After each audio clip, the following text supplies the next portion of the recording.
کسی سے محبت اور کسی سے عشق پیدا ہونے کے لیے یہ بھی ایک اہم چیز ہے کہ انسان جب کسی کے احسانات تلے دب جاتا ہے تو اس کا عاشق ہو جاتا ہے۔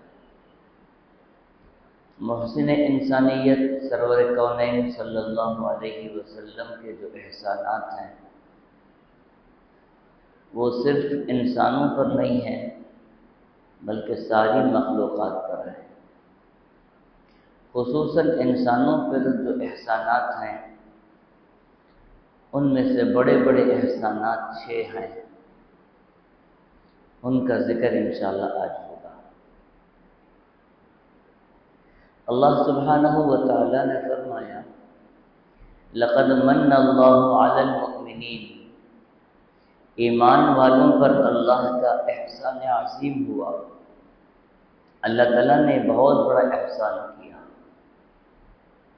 اذ بعث فیہم رسولا من انفسہم، کہ جو رسول اور جو نبی ان کی ہدایت کے لیے بھیجا ہے وہ انہی میں سے ہے، انہی کے جانے پہچانوں میں سے ہے، جن کا بچپن بھی ان کے سامنے ہے، جن کی جوانی بھی ان کے سامنے، جن کے کردار و اخلاق بھی ان کے سامنے، ساری چیزوں سے وہ واقف ہیں۔ رسولا من انفسہم، اب وہ رسول کیا کرتے ہیں؟ فرمایا یتلو علیہم آیاتی، کہ قرآن کریم کے جو آیتیں نازل ہوتی ہیں ان آیتوں کو پڑھ پڑھ کے سناتے ہیں۔ سیدنا جبرائیل امین علیہ السلام جب رسول اکرم صلی اللہ علیہ وسلم کے پاس قرآن کریم کو لاتے ہیں تو اس قرآن کریم کو آپ لوگوں تک، ایمان والوں تک پہنچاتے ہیں، پڑھ کے سناتے ہیں، ایک احسان۔ اور دوسری چیز فرمایا وَيُزَكِّيهِمْ، اور ان کا تزکیہ بھی کرتے ہیں، مطلب کہ انہیں گناہوں سے پاک کرتے ہیں، ان کی روحانی بیماریوں کو، جسمانی امراض کو رسول جو ہے دور کرتے ہیں۔ اور پھر فرمایا وَيُعَلِّمُهُمُ الْكِتَابَ وَالْحِكْمَةَ، کتاب بھی سکھاتے ہیں اور کام کی باتیں بھی انہیں سکھاتے ہیں۔ وَإِن كَانُوا مِن قَبْلُ لَفِي ضَلَالٍ مُبِينٍ، آپ کے بعثت سے پہلے، نبی کے آنے سے پہلے کھلی گمراہی میں پڑے ہوئے تھے، انسان ہو کر بھی انسانوں کے دشمن بنے ہوئے تھے۔ انسانوں میں 2 نوع ہیں، ایک مرد ایک عورت، اور یہ انسان ایسے تھے کہ مرد جتنے ہیں سب کے سب مل کر عورتوں پہ ظلم کرتے تھے۔ ان کی خواہش تو یہ تھی کہ میں کبھی کسی بیٹی کا باپ نہ بنوں، یہ میرے لیے بہت ہی ذلت والی بات ہے، لہذا عورتوں کو ختم کرنے کی سازش ہوتی تھی۔ تو قرآن کریم اسی کی طرف اشارہ کرتا ہے وَإِن كَانُوا مِن قَبْلُ لَفِي ضَلَالٍ مُبِينٍ، کھلی گمراہی میں پڑے ہوئے تھے۔ اللہ تعالیٰ نے رسول اکرم صلی اللہ علیہ وسلم کو بھیج کر احسان عظیم کیا ہے۔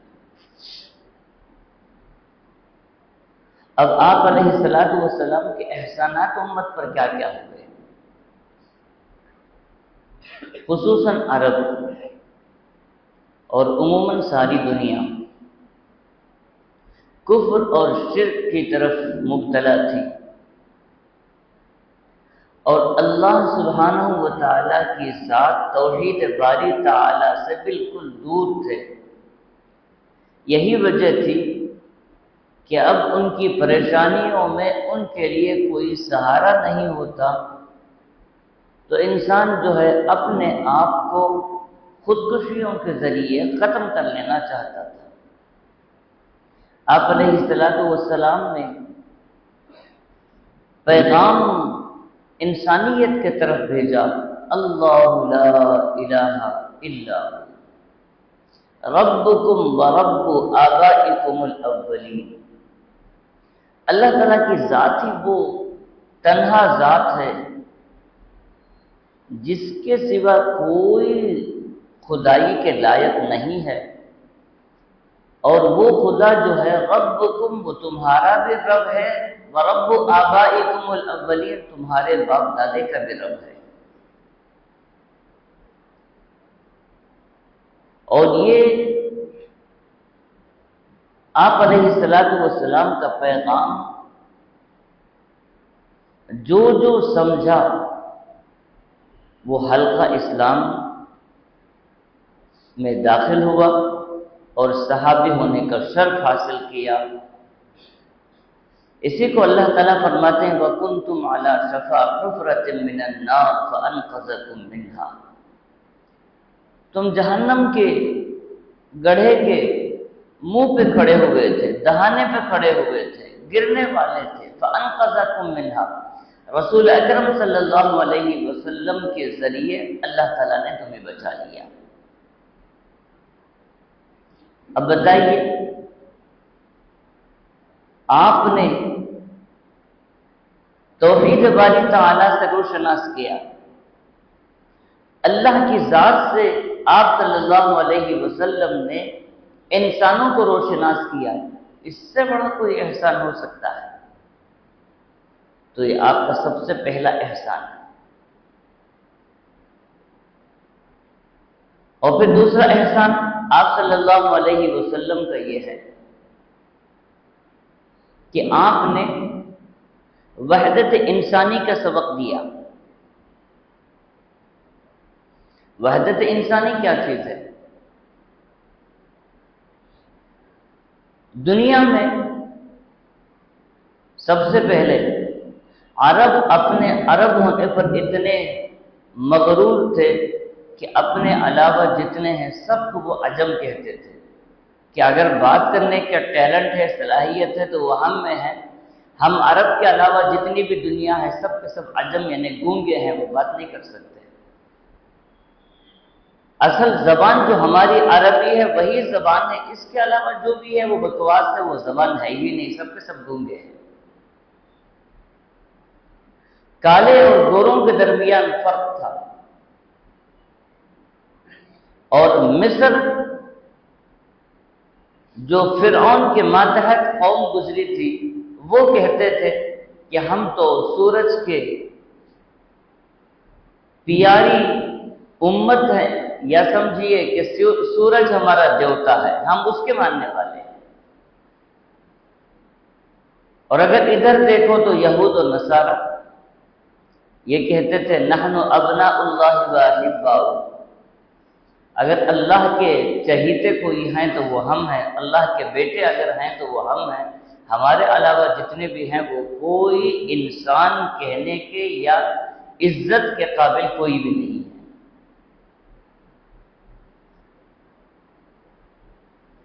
رسول اکرم صلی اللہ علیہ وسلم نے پیغام دے کر یہ سبق دے دیا کہ کالے اور گوروں میں کوئی فرق نہیں ہے، اور عجم اور عرب میں بھی کوئی فرق نہیں ہے، وہ ایرانی ہو کہ مصری ہو کوئی فرق نہیں ہے۔ سیدنا صہیب رضی اللہ تعالیٰ عنہ روم سے آئے ہوئے ہیں، سیدنا سلمان فارسی رضی اللہ تعالیٰ عنہ فارس سے آئے ہیں، سیدنا بلال رضی اللہ تعالیٰ عنہ حبشے سے آئے ہیں۔ جملہ صحابہ کرام الگ الگ ہیں، کوئی مالدار ہے، کوئی غریب ہے، کوئی آزاد ہے، کوئی غلام ہے۔ قرآن کریم نے پیغام دیا یا ایھا الناس انا خلقناکم من ذکر وانثی وجعلناکم شعوبا وقبائل لتعارفوا ان اکرمکم عند اللہ اتقاکم۔ اے لوگو،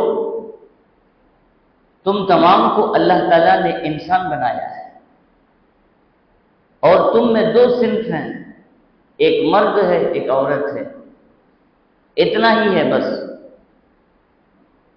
رب تمہارا ایک ہے، باپ تمہارا ایک ہے، تم تمام کا رب اللہ سبحانہ و تعالی ہے، اور تم تمام کا باپ سیدنا آدم علیہ السلام ہے، ایک باپ کے تم سب کے سب بچے ہو، تو فرق کیسے آ گئے؟ اب رہا تمہارے درمیان جو الگ الگ قبیلے بن گئے ہیں، الگ الگ خاندان بن گئے ہیں، الگ الگ سے فرق آ گئے ہیں، یہ سب کے سب جو کنبے بنے ہیں، خاندان بنے ہیں، لتعارفوا، تمہارے درمیان ایک پہچان کے لیے بنے ہیں۔ ان اکرمکم عند اللہ اتقاکم، اللہ کے نزدیک اگر کوئی عزت کے قابل ہے تو کالے گورے کا فرق نہیں ہے، اتقاکم تمہارے درمیان تقوی کا فرق ہے۔ جس کا تقوی جتنا کامل و مکمل ہوگا وہ اللہ کے نزدیک اتنا مقبول و مقرب ہوگا۔ اسی پیغام کو رسول اکرم صلی اللہ علیہ وسلم نے حجۃ الوداع کے موقع پر بھی تقریباً 1,24,000 صحابہ کرام رضوان اللہ علیہم اجمعین کے درمیان آپ نے یہ پیغام پہنچایا تھا کہ اب کسی کالے کو گورے پر یا گورے کو کالے پر کوئی فوقیت حاصل نہیں ہے، عجمی اور عربی کا فرق ختم ہو چکا ہے۔ تمہارے درمیان اگر ہے تو وہ تقوی اور ایمان کے حساب سے فرق ہے۔ تمہارا ایمان مکمل ہے تو تم اللہ کے مقرب بندے ہیں، تم متقی ہو، اللہ کے مقرب بندے ہو، لہذا اپنے اندر ایمان اور تقوی کی کوشش کرو، محنت کرو، تب جا کے تم اللہ کے محبوب بنو گے اور پھر دنیا میں تمہارے قدم و تلے آ جائے گی۔ تو رسول اکرم صلی اللہ علیہ وسلم نے اس دبتی رگ پر ہاتھ رکھا کہ دنیا میں حال یہ تھا کہ کسی غلام کو مالک انسان سمجھنے کے لیے تیار نہیں تھا، کسی عورت کو شوہر انسان سمجھنے کے لیے تیار نہیں تھا، کوئی گورا کالے کو انسان سمجھنے کے لیے تیار نہیں تھا، ذلت و خواری سے اس کے ساتھ پیش آتا تھا، ذلیل و خوار کر دیتا تھا۔ رسول اکرم صلی اللہ علیہ وسلم نے مختصر سی مدت کے اندر وہ امت کو سبق دیا، وہ امت کے اندر انقلاب آپ نے پیدا فرمایا، جو کل جن کی کوئی حقیقت نہیں تھی آج سب کچھ وہی تھے۔ سیدنا بلال رضی اللہ تعالیٰ عنہ ملک شام سے تشریف لاتے ہیں، حضرت عثمان غنی رضی اللہ تعالیٰ عنہ کا دور ہے، حضرت بلال آتے ہیں تو ان کے استقبال کے لیے بڑے بڑے صحابہ کرام جاتے ہیں، جن میں حضرت حسنین رضی اللہ تعالیٰ عنہما بھی ہیں، امام حسن بھی ہے، امام حسین بھی ہیں، یہ استقبال کے لیے جاتے ہیں، بڑی عزت کے ساتھ، بڑے احترام کے ساتھ انہیں لے آتے ہیں اور ان سے درخواست کرتے ہیں کہ آپ اذان دیجیے۔ رسول اکرم صلی اللہ علیہ وسلم کے زمانے میں جو آپ کی اذان پہنچتی تھی وہ ایک ماحول ہم دیکھنا چاہتے ہیں، یہ عزت کس نے بخشا ہے؟ رسول اکرم صلی اللہ علیہ وسلم کے پیغام نے۔ اور تیسرا آپ کا سب سے بڑا احسان یہ بھی ہے کہ آپ نے انسان کو عزتوں سے مالا مال کیا۔ دوسرا احسان تو یہ ہے کہ آپ نے وحدت انسانی کا سبق دیا کہ صرف تم انسان، یہی ایک چیز ہے، اس کے علاوہ تمہارے درمیان کوئی فرق نہیں ہے۔ اور آپ کا تیسرا سبق یہ ہے کہ حرمت انسان، جتنی بھی مخلوقات ہیں ان ساری مخلوقات میں اگر کوئی منتخب ہے تو وہ انسان ہے۔ قرآن کریم نے کہا وَلَقَدْ كَرَّمْنَا بَنِي آدَمَ وَحَمَلْنَاهُمْ فِي الْبَرِّ وَالْبَحْرِ وَرَزَقْنَاهُمْ مِنَ الطَّيِّبَاتِ وَفَضَّلْنَاهُمْ عَلَى كَثِيرٍ مِّمَّنْ خَلَقْنَا تَفْضِيلًا۔ رسول اکرم صلی اللہ علیہ وسلم ایسے زمانے میں آ رہے ہیں کہ پتھروں کو عزت دی جا رہی ہے، درختوں کو عزتیں دی جا رہی ہیں، طرح طرح سے عزت کے قابل چیزوں کو سمجھا جاتا ہے، گائے کو عزت دی جا رہی ہے، اس کو خدا مانا جا رہا ہے، الگ الگ چیزیں ہیں۔ اللہ تعالیٰ نے فرمایا وَلَقَدْ كَرَّمْنَا بَنِي آدم، اگر کوئی حرمت والی چیز ہے، عزت والی چیز ہے تو وہ انسان ہے۔ کیوں؟ انی جاعل فی الارض خلیفہ، میرا نائب جو دنیا میں ہے یہی ایک انسان ہے، اس کے علاوہ کوئی نہیں۔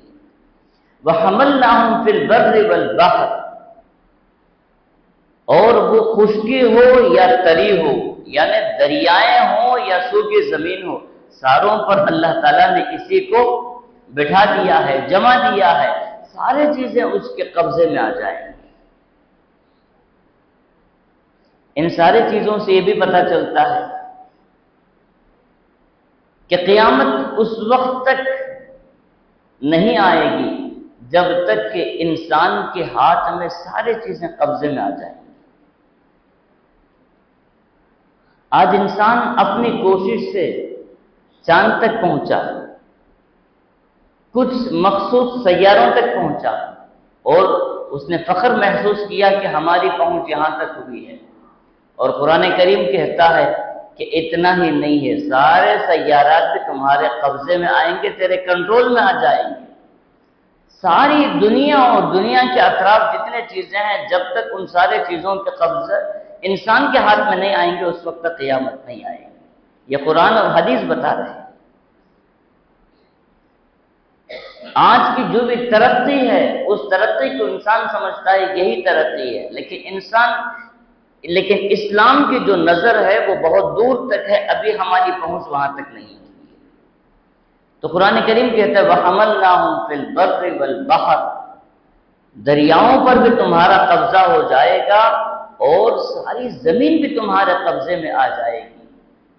وَرَزَقْنَاهُمْ مِنَ الطَّيِّبَاتِ، جتنی بھی پاک چیزیں ہیں، جتنی بھی حلال چیزیں ہیں وہ تمہارے خاطر بنائی گئی ہیں۔ مطلب یہ ہے کہ اگر تمہارے پیدا کرنے کا کوئی منصوبہ نہ ہوتا تو یہ چیزیں بھی وجود میں نہیں لائی جاتی۔ اور ایک حدیث میں فرمایا گیا لولاک لما خلقت الافلاک، اللہ تعالیٰ نے فرمایا کہ اے نبی صلی اللہ علیہ وسلم، آپ کو مبعوث کرنا پہلے سے طے نہ ہوتا تو ان ساری چیزوں کو بھی پیدا نہیں کیا جاتا۔ لولاک لما خلقت الافلاک، یہ ساتوں زمین ہے، ساتوں آسمان ہے، جتنی بھی چیزیں ہیں، یہ سارے چیزیں جو بھی آئے ہیں، پہلے یہ فیصلہ ہوا ہے کہ رحمت للعالمین صلی اللہ علیہ وسلم کو دنیا میں مبعوث کرنا ہے۔ یہ فیصلہ پہلے ہوا، بعد میں کائنات کو وجود میں لایا گیا۔ تو فرمایا وَرَزَقْنَاهُمْ مِنَ الطَّيِّبَاتِ، پاک پاکیزہ چیزیں تمہارے خاطر بنائی گئی ہیں۔ آج جتنی بھی مخلوقات کھا رہے ہیں وہ تمہارے صدقے کھا رہے ہیں، اصل تو تم ہو، مہمان تو تم ہو، شہزادے تو تم ہو، عزت کے قابل تو تم ہو۔ اور رسول اکرم صلی اللہ علیہ وسلم نے انسان کے مقام کو وہ درجہ عطا کیا کہ انسان سمجھ میں نہیں سکتا ہے۔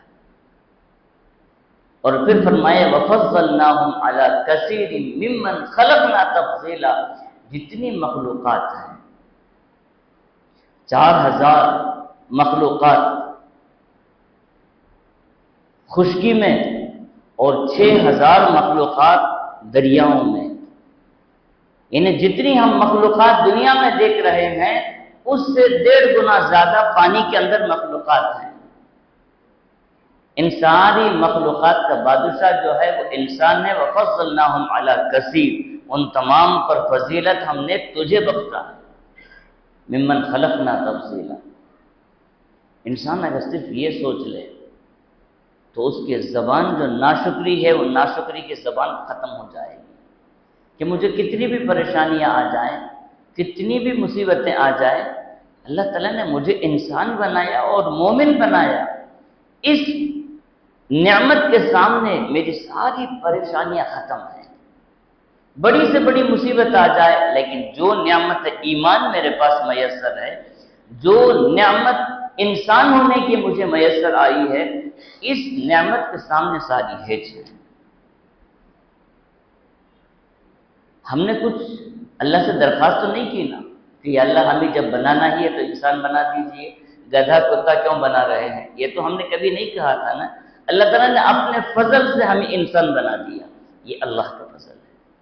اسی کی طرف اللہ اشارہ فرما رہے ہیں وَفَضَّلْنَاهُمْ عَلَىٰ كَثِيرٍ مِّمَّنْ خَلَقْنَا تَفْضِيلًا، اور پھر فرمایا کہ چوتھی اللہ تعالیٰ کی نبی کریم صلی اللہ علیہ وسلم کا چوتھا یہ احسان ہے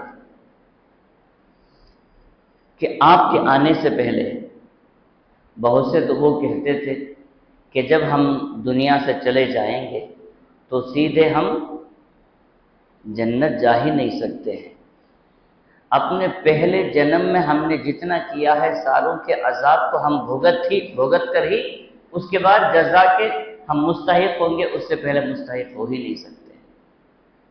اور جب کوئی گناہ ہو جائے تو گناہ کے معاف ہونے کا کوئی راستہ ہی نہیں ہے۔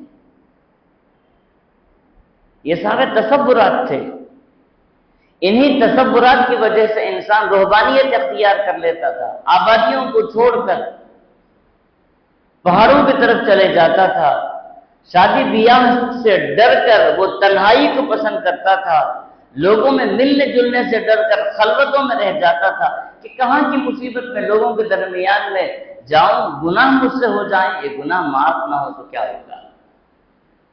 اللہ تعالیٰ نے فرمایا اللہ تزر وازرۃ وزر اخری، تمہارے کسی اور کا گناہ تم پر نہیں ڈالا جائے گا، جو تم نے کیا ہے گناہ اسی کا تم سے حساب لیا جائے گا۔ وَأَلَّيْسَ لِلْإِنسَانِ إِلَّا مَا سَعَىٰ، اور جو تم نے کیا ہے وہی تمہیں ملے گا، اور جو تم نہیں کیے ہیں اس کے متعلق تم سے سوال نہیں کیا جائے گا۔ تمہارے باپ دادے نے شرک کیا، کفر کیا، تم سے سوال کیا جائے گا، ایسا نہیں ہوگا۔